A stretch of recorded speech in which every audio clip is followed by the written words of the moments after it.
are oppressed. We are exploited. We are denied not only civil rights, but even human rights. How great I am. If you're some man on the rock, You want first place, come play with me. You want second place, go somewhere else. Let us sing forever. Let us play forever. Wake your ass up. Awaken the beast inside.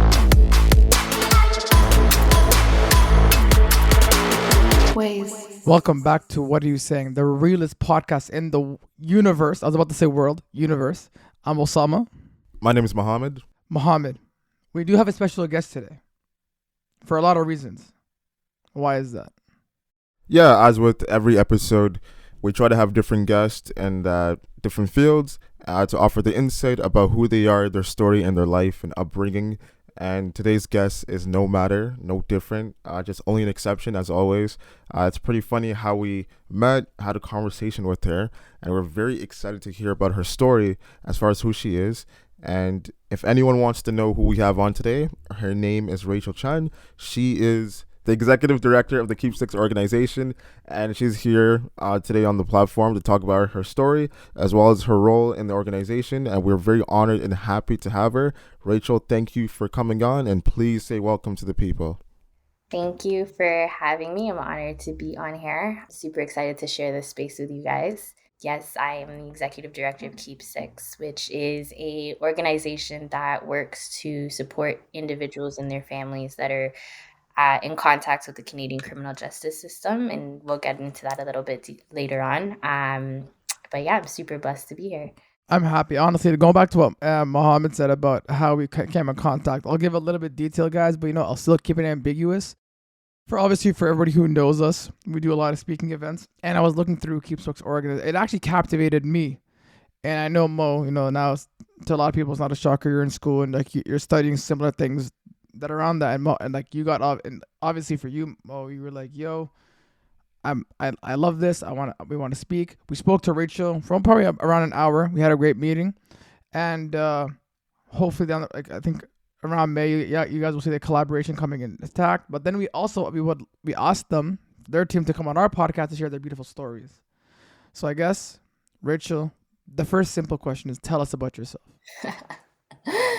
About myself. Ooh, where do I start? So I'm a prison abolitionist. Police and prison abolitionist is what I identify as. Really just working to bridge a lot of the gaps that I see within the social justice system. Really advocating for marginalized communities, specifically Black and Indigenous communities.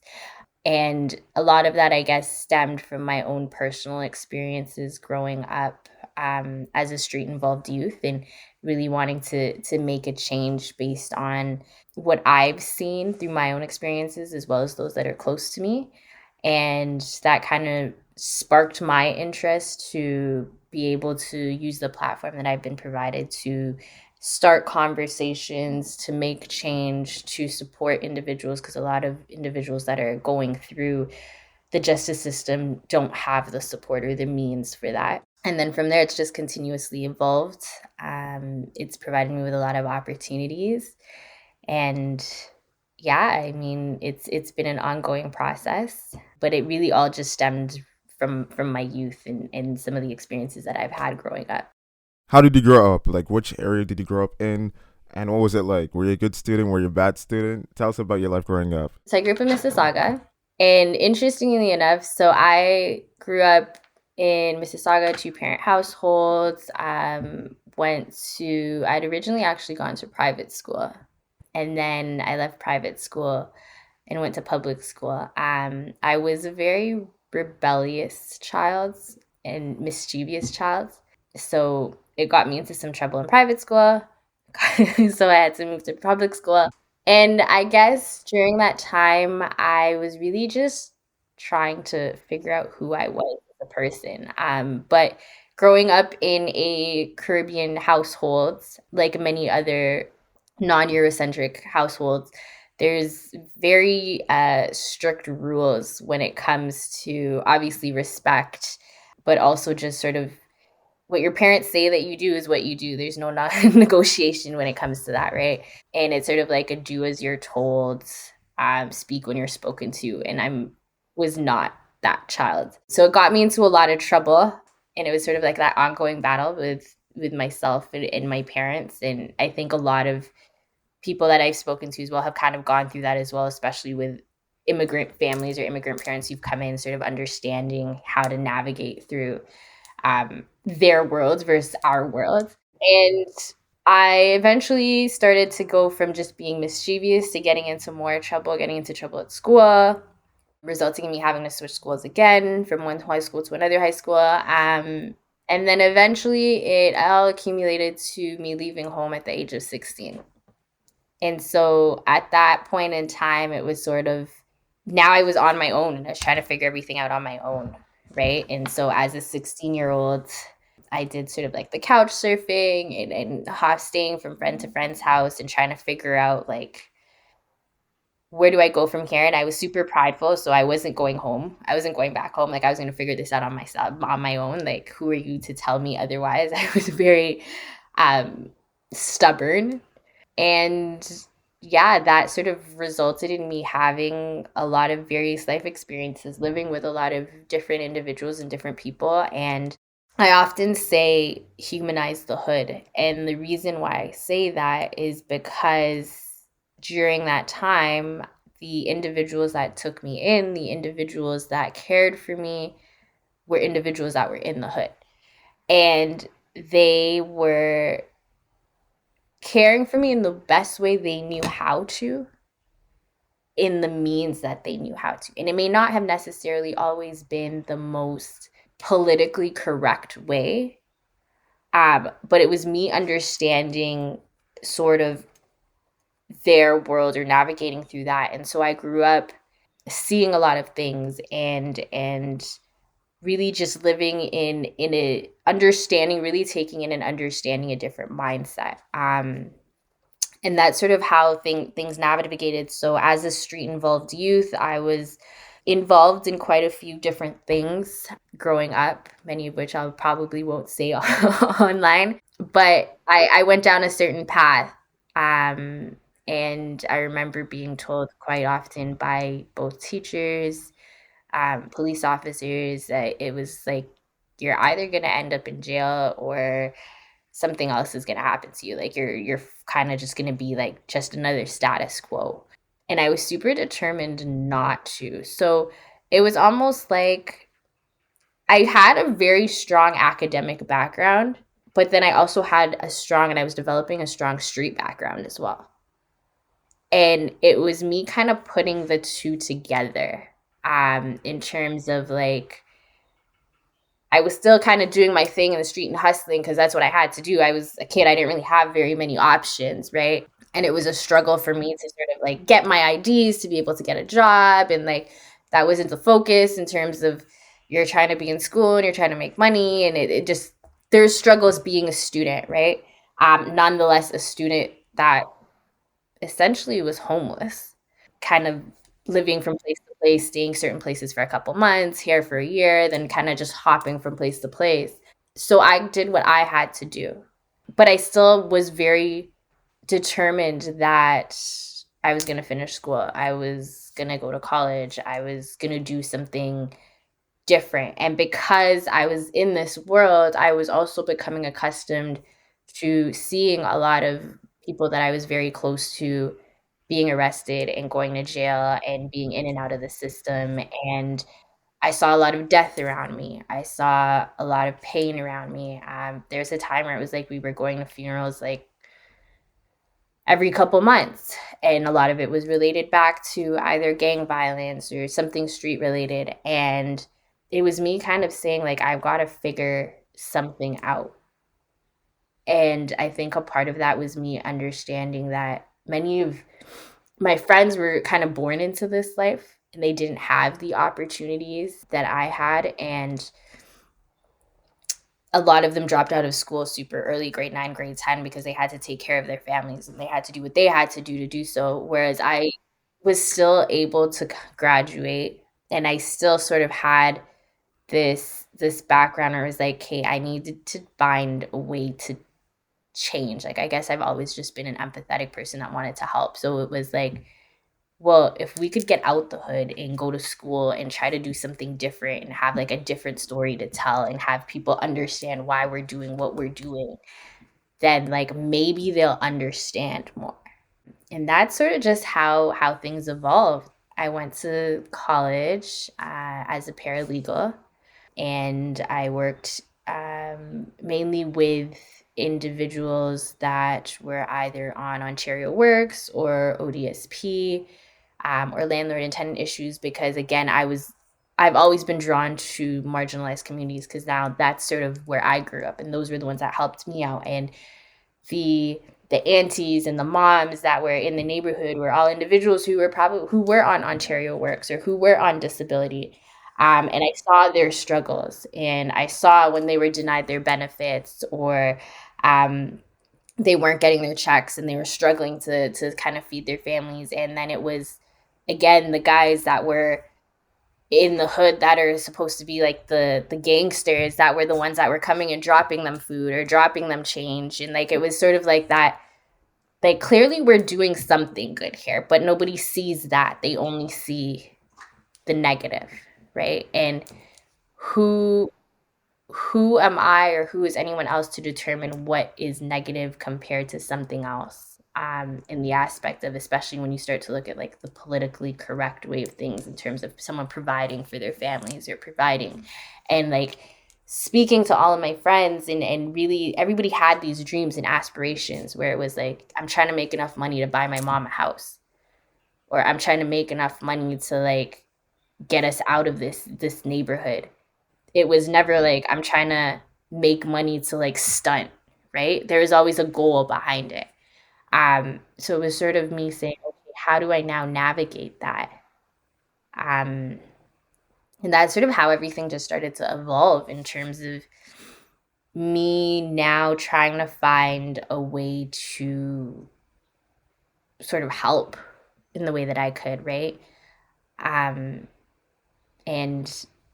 I mean, from there, I had a lot of conflicts because now being sort of in a quote unquote legal profession, I still had a street background, and I'm still very, very close knit with those individuals. So it was like that sort of, I guess, balancing between the two, for lack of better words, and trying to find a means to, I guess, advocate, but not seem like I personally was involved, even though in a way I technically was, because that was my family and those are the individuals that I lived with. And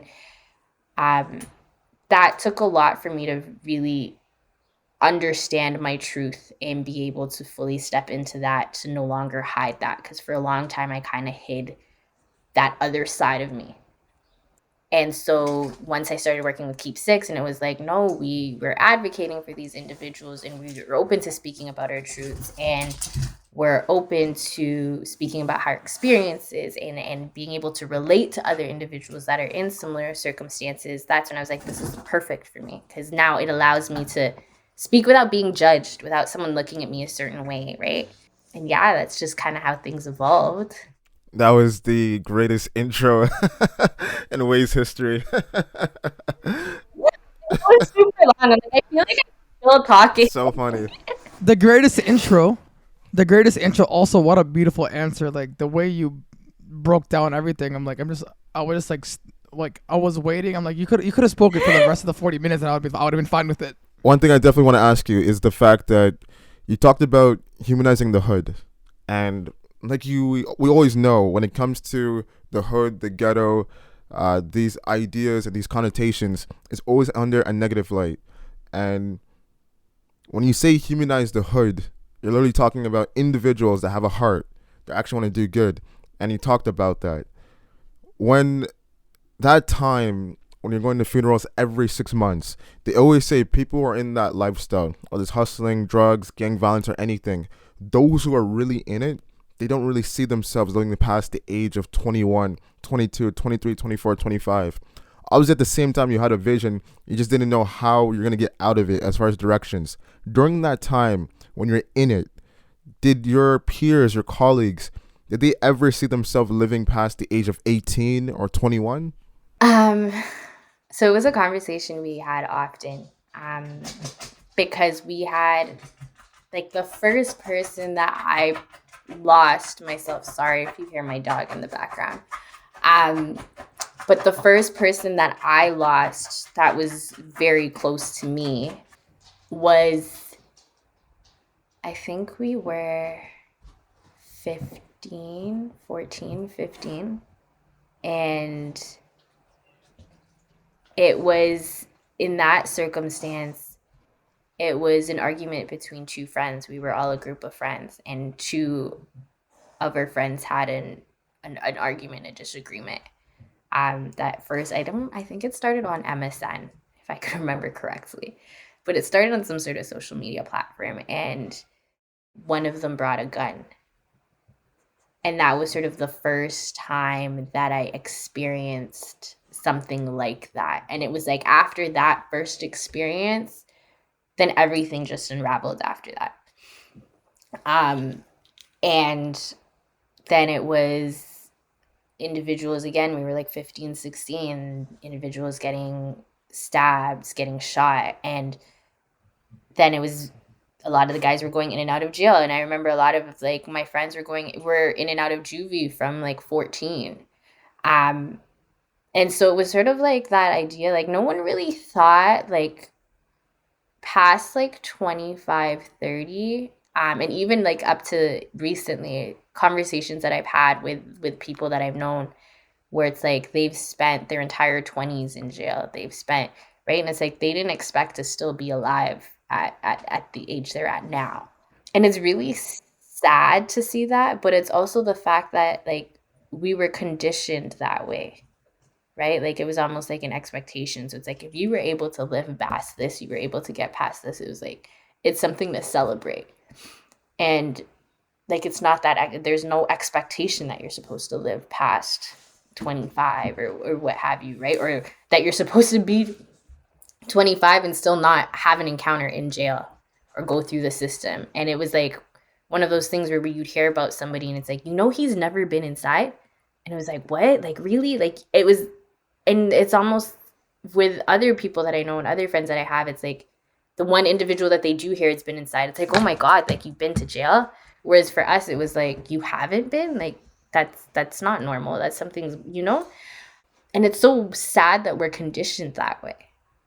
Like, it's so sad that we're conditioned that way, because you become so numb to it after a while. Like, you become so numb to losing people. You become so numb to people being arrested. It's sort of like somebody else just got run up on. It's like, oh shoot, like, that's another one. Well, he'll be out soon. Like, like, you just kind of like, you get numb to it. And that's what I mean. Like, so the term humanize the hood, it was actually somebody else who had come up with that, and she actually has it on a lot of her sweaters and hoodies, and you can actually find her on Instagram, and it's called Humanize the Hood. But when I had seen that, it really resonated with me, because it was that notion that individuals that are in the hood aren't human, or they don't have a heart, or they don't care. And I'm like, no, that was the opposite, because they were the ones that would throw block parties, and everybody would come out and they'd, like, feed everybody. And if anyone needed change, they'd bring change. And like, Christmas time, they'd buy gifts for the kids and drop a little something here. And like, you know what I mean? And it was like these are the individuals that are taking care of everybody. You may not necessarily agree with the means in which they're going about to their lifestyle or how they're making their money, but they were the ones that were doing more to take care of everyone than the social services that we were supposed to have. Yeah, Robin Hoods. Exactly. And that's unfortunate that it's like that. Like you said, the conditions and how it's set up. Yeah, it's almost as if, like, you become desensitized to a lot of stuff now. It's like, it's almost like it sounds bad, but it's almost like the social norm. And it's, for me, yeah, I can't relate that much in terms of my high school experience. Like, I'm not sure if to my memory, I don't remember if anybody from our high school that I know went to jail or came out of it. But I do know, for example, like, there were people, like, when I was in grade 9, I remember, like, at that point, because I'm like 1995, so when I was in grade 9, there's people who were like maybe 89, 1990, the people who have still not left high school yet, and they were like kind of still there, almost like those OGs. And I don't know, I guess At that point, it was kind of a shock because I came from a school which was like predominantly white, and I go to my high school, which was like multicultural. And you see different from people from different ethnicities, and for me, it was kind of almost like a cultural shock because one, I was happy because I get to talk to people who are from different ethnicities, but also two, in terms of I guess the gangster side, I guess so called, for lack of better words, I guess I kind of made cautious decisions because there's some people who I did know, and I was like, I know if I stick too much with these guys, I have to. I was kind of similar like you, where I was like, I was cool with them, but I wasn't like fully involved with them. Like I would try to like get them out of that lifestyle because they had so much potential. I'm like, if you're doing this much for this community, imagine how much you could do globalized and how much you're able to like help people. I have a question. Individuals, like you were talking about earlier, when you're young and you go through so much things, you grow up in an environment where you don't really see examples of those who are successful at the age of 40 and 50. It's not like you live in neighborhoods where you see doctors, entrepreneurs, people own their own businesses or doing different things. So you don't know what to do, and you grow up in a conditioned environment where, like you said, social services don't care about you, giving government checks, and the people who are actually getting money are those who are standing outside, either selling drugs, doing whatever they got to do, hustle and everything, right? And those are the guys. They get the attention from the local girls. They have the cars, they have the fame, the status, and they're someone, right? And plus the influence of the music and the culture, the clothing, the style, the language. It just becomes this whole paradigm of how it's literally ghetto paradise, you know? And at the same time, whether an individual wants to be a part of it or not, they're still tied because they live in that area and those environments, right? And it's tough to try to create a change for those who don't see better for themselves, right? What I want to ask you is, those people are in that lifestyle. There's something that I call supreme arrogance. The only reason why I say that is because, once again, they are tied to those conditions, environments, and they are subjugated to it. But at the same time, because of them being in that lifestyle and them understanding the choice that they made, is as if they could care less. So like you said, that culture clash with your parents, right? It's like, hey, I love you guys, but you guys don't understand what's going on outside, so I got to do me and stuff, right?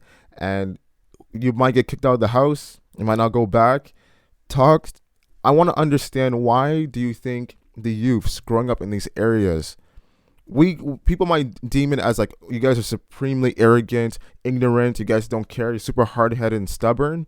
But at the same time, we don't know their stories. We don't know their hearts. We don't know how they have to survive. Can't go around this corner because that's another rival's area and stuff. They have to take all these different pathways and parameters just to survive one day at a time. Do you think that us as a society, are we being right when we say that these youths are so hard-headed, stubborn, and just arrogant? Or we should really like take our time and reflect as to why they're acting this way, and actually help out, like what you're doing right now with Keep Six? So, like, everybody has a story, right?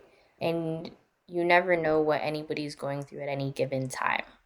And especially, we're taught not to show emotion, not to allow yourself to look vulnerable or look weak. And so you might look at someone and say like they're completely arrogant and stubborn and stuck up, and they have no heart. They're just an evil person, but really you don't know their background. You don't know what they've gone through. You don't know what traumas they have, right? And you don't know what contributing factors have led them to being to where they are currently. And for me, like, I mean, a lot of individuals didn't know my background and why I was during that time such an angry, rebellious individual. And similar now too with the work that I do, a lot of the clients that I have, when you just take the time to talk to them and understand where they're coming from and see, like, some of these individuals have been homeless, they've been in foster care, they've lost their parents at a young age, they've lost so much. So they've been conditioned to act a certain way, and again, to not show their vulnerabilities. You have to take that into consideration, right? But you're not going to know somebody's story unless you take that time to really understand who they are as a person. And if you're not doing that, then you're really just judging them based off of face value. To add on to your point, I like what you said, because I think that life is kind of all perspective. And for me, the one thing I love to do is hear people's stories, understand where they came from. Because a lot of the times, if we're quick to assume, then like you're probably missing out on a good person. A lot of the time, just because we do one or two things that are so-called bad, doesn't necessarily dictate who we're going to be. Like you said, in school, like you would get in a lot of trouble. Like in school, I would get in a lot of trouble, and I would have teachers who would tell me verbatim, like, I have no future. But that's not true to an 11-year-old. Like what happens at 11 years old is not going to be the same thing that happens at 27, 24. And mind you, I think also the biggest thing is being there for someone. Like when you're like, for you, like going through all those experiences, you're now able to help out the community and pretty much humanize the hood and like be there for them, answer those questions, be their role model. And I think that's what it kind of comes down to. The people who don't want to help out, the ones who are always assuming stuff about people. The ones who do want to help out have experienced this, and they're like, I'm not going to allow another kid to go through that again.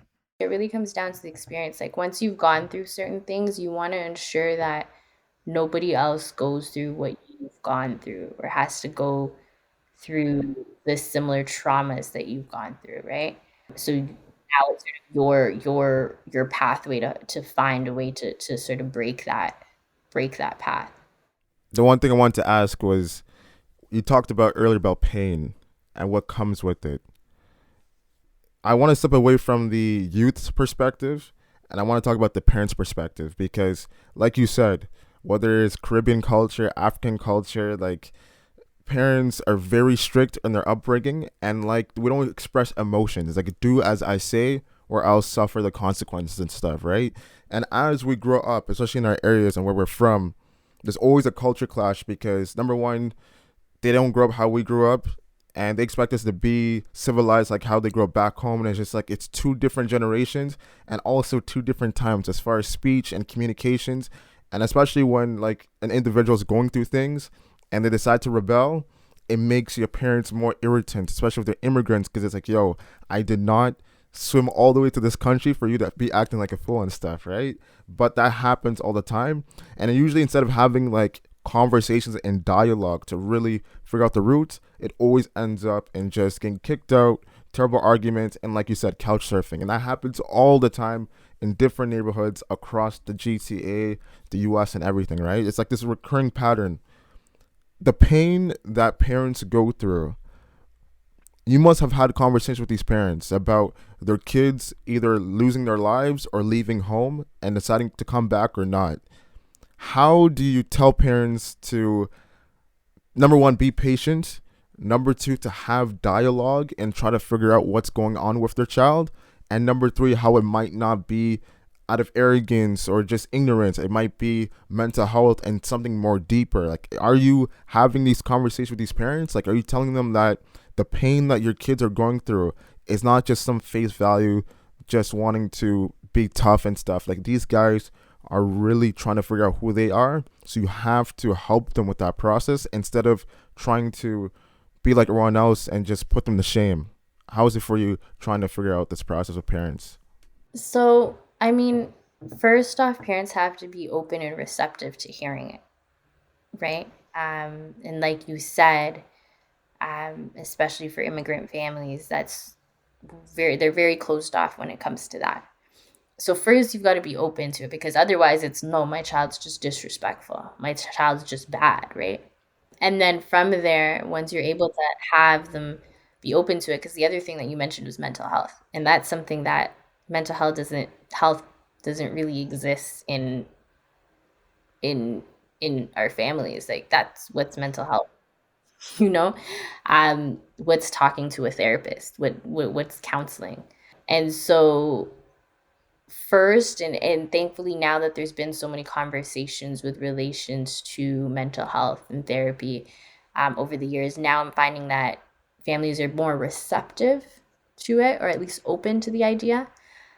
And then also looking at ways to sort of help their children. So I've had parents actually reach out to say, like, my child is impossible. They're acting up. I need help. I need someone that can maybe talk to them or hear.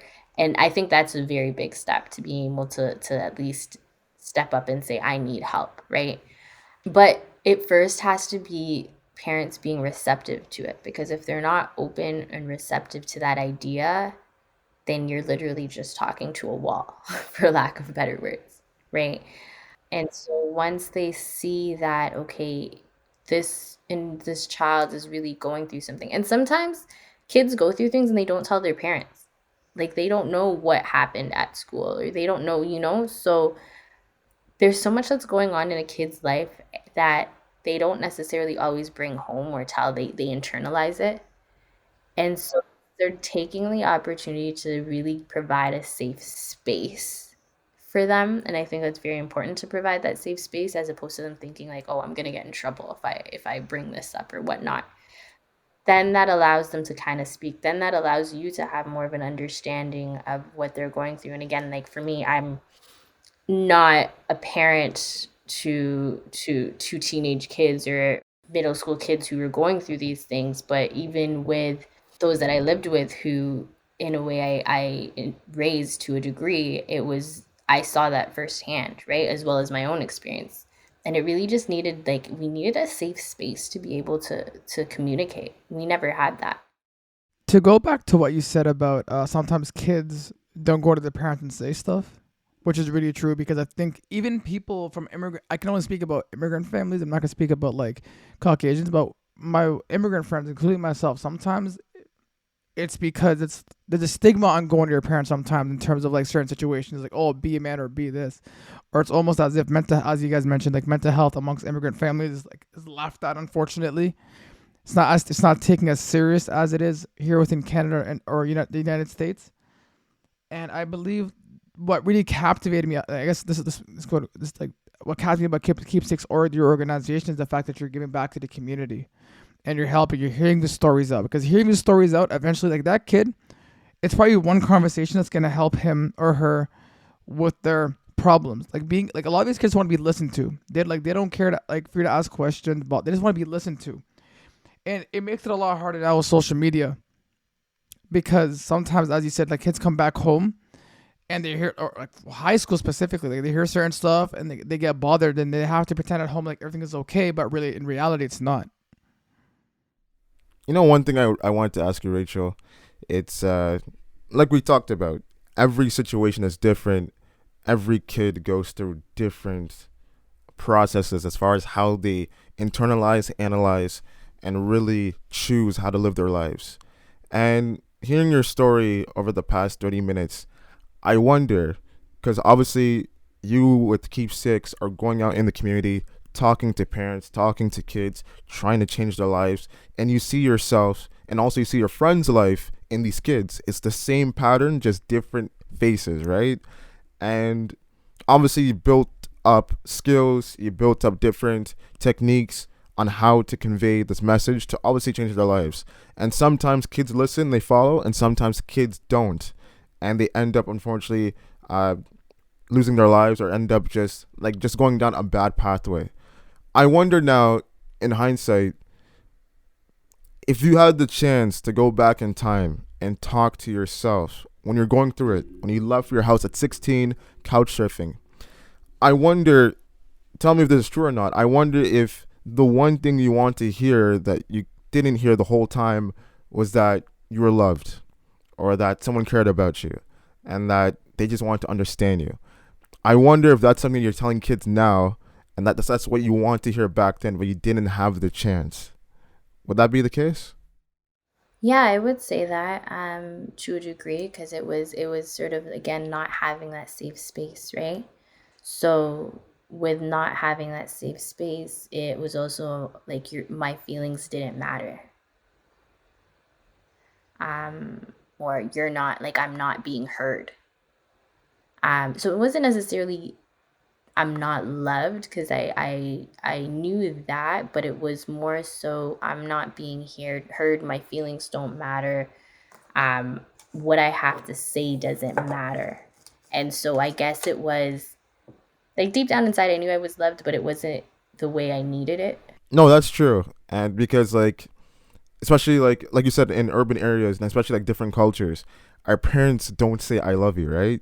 they express in different ways. They say I love you by providing food on the table, making sure you eat and go to school and stuff. It's not until something bad might happen or they get really old, then they start saying these things. So as you grow up, and obviously everyone around you, no one says the exact same thing. So it's something you see on TV. It's not really, you're not able to identify with it, right? So you don't really know what true love is until you really find out for yourself. And that's like later on in life. So it's kind of this weird thing that we grew up with. It's like, okay, you know what? We know it exists, but at the same time, it is what it is, right? Because we don't say it, right? We don't say it between parents and kids. So how do we expect it to have love between our peers in our area and stuff, right? So it's kind of crazy how that cycle, if it starts from the household of just being like, hey, I celebrate you, you celebrate me, that energy can translate into the community and make a huge change as far as relations between good and bad situations. But I guess to add on to what you said, I would say, yeah, but then again, I think as you said, like for example, friends, I don't think no one's gonna go to their friends if they're boys and say, I love you. Like I think there's different ways in terms of you're gonna show like you're there for them when they need them. But yeah. No, I think, like she said, that's the perfect way to end it. And for those who feel as if no one is there, for those who feel as if no one cares, for those who feel as if the world is just one dark, gray place, it's far from the truth, far from the world that you see at the moment, because organizations like Keep Six, leaders like Richard and Rachel either have seen it, been a part of it, and are putting in the work to create that change. So before you judge them, you have to understand that, number one, they're not judging you. Like everyone else, whether it's your teacher, your parents, your sibling, people around your area, they're willing to listen to you and hear your story and help you be the person you want to be. And when you have that, it's very few individuals that are doing it. But imagine if everyone was able to do that. And imagine how much society would translate as far as less crimes, less poverty, and less wars. So when you have individuals willing to be receptive, run towards them. Don't crawl, don't slowly walk, run towards them, because they are your home, essentially. They are your home. And Rachel, we are so happy and honored for you to come on the podcast, share your story. There's so much more we actually didn't even cover. You have to come back, because this was an amazing, insightful episode. And I know for a lot of people, your story and your perseverance and your walk, others want to be a part of it. And others, like ourselves, we have so much to learn from you. And before you leave, please tell everyone as far as they can follow you, Keep Six, and if they want more information to get in contact. Yeah, so you can find us on Instagram. It's at keep6ixorg. Our website, www.keep6ix.org. You can find us on like Facebook, Twitter. Everything's just Keep6org. And yeah, by all means, like feel free to reach out. We do a lot of different things. So parole release plans, discharge support, employment residential support, a lot of workshops, mentorship programs. So by all means, feel free to reach out and connect. And even if it's really just to talk to someone, we do have individuals who provide counseling services as well. But really just to provide the resources that our community needs. And with that, thank you. And everyone that's listening, have a beautiful day. You guys thought we were done? I don't think so. We still gotta wrap it up. Please follow me at Kusa300. Follow my co-host Muhammad at Muhammad.global. Make sure to follow our page at Instagram. Also, make sure to subscribe to all our platforms. We drop every Wednesday at 12 p.m. Thank you. We'll see you next week.